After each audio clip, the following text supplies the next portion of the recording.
9:15 here on the morning show with Jeff and Will, AM 1700 WRCR, Haverstraw, WRCR.com. Welcome one and all to the show, and we welcome in at this time Tina Traster, the executive editor, founder, and purveyor of news from Rockland County. It's rcbizjournal.com. Welcome, Tina, and it's been relatively quiet in Clarkstown, so I guess there's really nothing to say there, huh?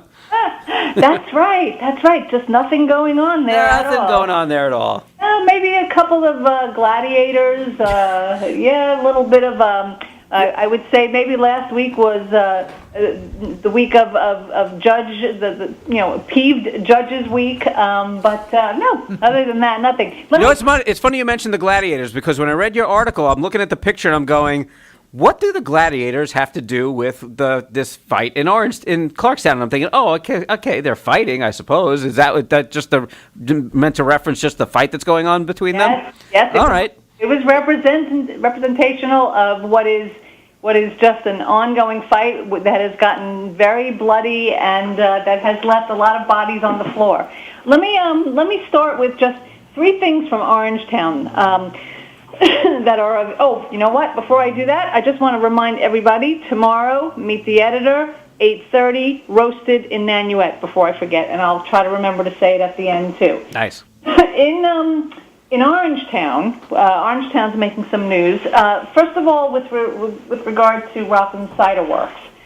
So, they've lost twice in court, but now in another last-ditch effort to try to remain open and continue their cidery business, they have come back to the town, which is kind of full circle, seeking to amend the zoning code to permit cideries and wineries in residential districts by special permit. They hired the town hired a planning team to look at this proposal at the cidery's expense, and now the town has that proposal in hand. They are preparing to set up a public hearing. There probably will be a decision on this somewhere around June. The proposal does rein in a lot of the restrictions that would be that they're suggesting that would be in place if the cidery were to get this special permit.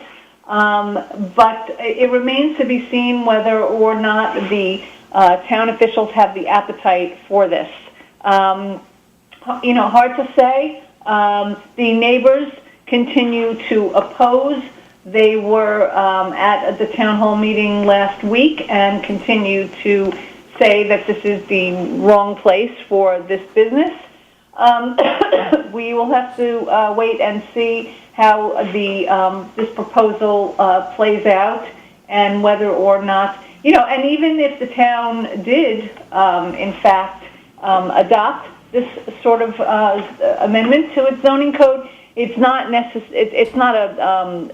surefire thing that the cidery will necessarily get its special permit. So a lot of hoops still to jump through, but the only path for the cidery is through municipal zoning codes, I would say. Although there is still an appeal, there's a notice of appeal pending on the case. But I would say that they're likely to only kind of prevail in the short term if the town does adopt this zoning amendment. So stick a pin in that, and we will continue to follow that story. We recently reported that the Davies Farm has opened up in May a cidery on site. So that will, I guess, now be the only one in Rockland. This was the only one in Rockland, we've gone over the benefits and the disadvantages of this situation before, so we don't have to do that again. Now, also in Orangetown, this is actually big news, and that is that Orangetown is moving forward with eminent domain, which is not a small task for sure, to try to take title to the HNA Palisades Premier Training Center. People know that as the former IBM Center on Route 9W in Palisades. that building has fallen in, that complex has fallen into complete and utter disrepair. It is blighted. It has become a safety hazard. I guess, but probably what's really, behind the eminent domain is that the town 2 years ago stepped in to try to orchestrate a sale of that land between HNA, which is owned by the Chinese government, and a team of a pair of developers in California that call themselves Reveal, to basically redevelop that hotel and conference center on that 106-acre property. And almost 2 years later, nothing. They can't seal that deal. They can't get that sale to be finished, and they're in limbo. So eminent domain, like I said, is not for the faint of heart.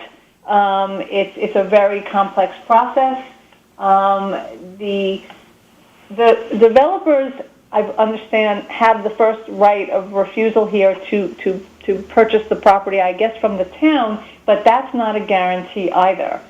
So if Orangetown moves forward, they have to pay market rate for the property, and then it really becomes unclear as to what impact that will have on taxpayers if this developer should fall away or if another one should not step forward. So it's a tough needle to thread, and but the fact is that the process is underway. So it's not speculative anymore because this has been talked about for quite a long time. So the law requires that the town. Do you have a question? No, I'm sorry. Go ahead. Continue. Yeah, no, the law requires that the town publish the taking of the property within 90 days of the closing of the public hearing. So if there's a public hearing, I think it was going to be sometime in May or June, we're looking at by midsummer this process to be underway. And finally, I wanted to mention out of Orangetown, I know this will excite people, it always does, Orangeburg Commons, where the Lowe's is, that shopping center on Route 303. Yep.